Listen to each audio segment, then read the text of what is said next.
જો બહુ ક્લિયર વાત છે કે ચૈતરભાઈ વસાવા આમ આદમી પાર્ટીના ધારાસભ્ય કે જંગલના ગેરકાયદેસરના ખેડાણને લઈને એના પર ફોરેસ્ટર ને બિડગાને મારવાના ગુનામાં એમના પર એફઆઈઆર થયેલી છે.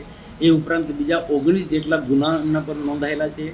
અને આ ફરિયાદ જે સાથે એની સાથે જોડાયેલા લોકોએ ફરિયાદ કરી છે અને આ ફરિયાદો કોર્ટમાં તારીખો ચાલી રહી છે.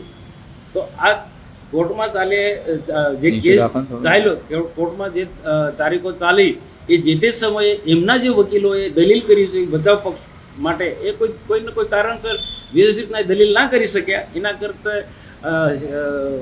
એના કારણે એમને સજા થઈ. અને આ સજા કોઈ સરકાર કે કોઈ પાર્ટીના કહેવાથી સરકાર નથી થતી, આ સજા નથી થતી. કોર્ટ એના જે દલીલો થતી એના પછી એ સજા ફટકારતી હોય છે. તો સેશન કોર્ટ પરથી હાઈકોર્ટમાં ગયા છે. હાઈકોર્ટ પર એમને ભરોસો રાખવો જોઈએ. હાઈકોર્ટ પર ભરોસો રાખવો જોઈએ. આજે બચાવ પક્ષ માટે એમની ઘણી બધી સોશિયલ મીડિયામાં ઘણી બધી મોટી વાતો કરે છે કે અમે દિલ્હીના વકીલો રોક્યા છે, હાઈકોર્ટના વકીલો રોક્યા છે, વિદ્વાન વકીલો. તો એ વિદ્વાન વકીલોને લડવા દો ને.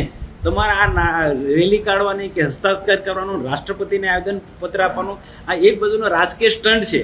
આમ આદમી પાર્ટીનો વ્યાપ વધારવા માટે આમ આદમી પાર્ટી આવનારા દિવસોમાં વિધાનસભામાં વધુ સારો દેખાવ કરી શકે એના માટેના પ્રયાસ છે. બાકી લોકોને આ ગેરમાર્ગે દોરણ બધાને બહુ ખ્યાલ છે કે કોર્ટ મેટરની અંદર રાષ્ટ્રપતિ પણ શું કરવાના હતા કે બીજા કોઈ પણ શું કરી શકવાના હતા, સરકાર પણ શું કરી શકવાનું હતું.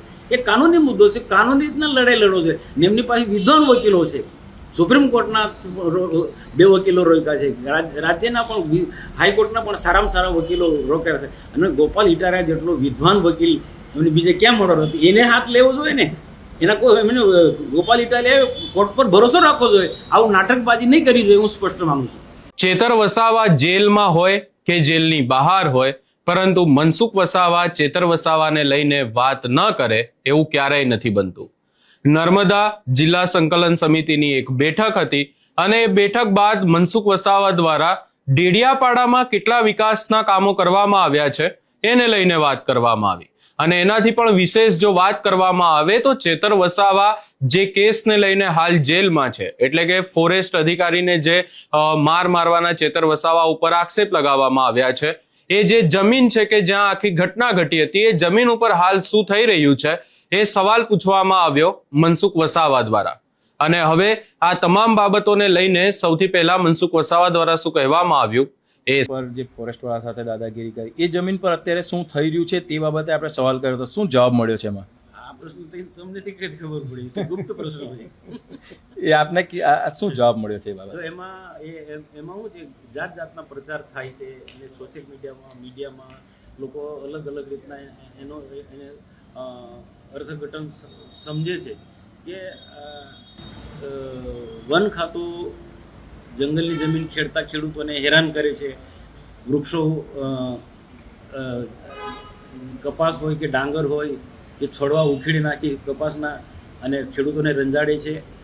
આ પ્રકારનું સોશિયલ મીડિયાના કેટલાક વિરોધી આ પ્રકારનો પ્રચાર કરે છે. મારે કોઈ પાર્ટીનું નામ નથી લેવાનું, પણ કેટલીક વિરોધ પાર્ટીઓ આ પ્રકારનો પ્રચાર કરે કે તો એના માટે એક પ્રશ્ન અમારો હતો કે ખરેખર વાસ્તવિક તો વહીવટીતંત્ર જવાબ આપી શકે.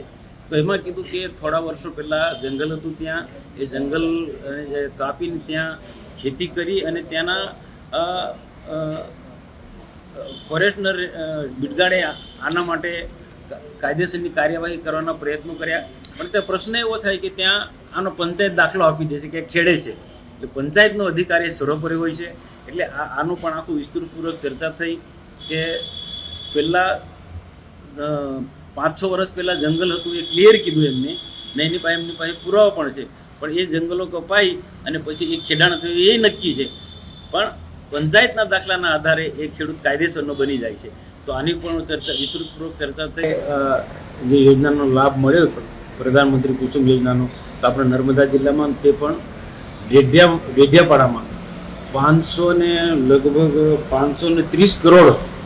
530 કરોડ રૂપિયા ડેડિયાપાડામાં, તે પણ માલ સામોટ એરિયા વિસ્તારમાં, ડુંખલ વિસ્તારમાં આ 530 કરોડ રૂપિયા પ્રધાનમંત્રી કુસુમ યોજનાના લાભ ખેડૂતોને મળ્યા.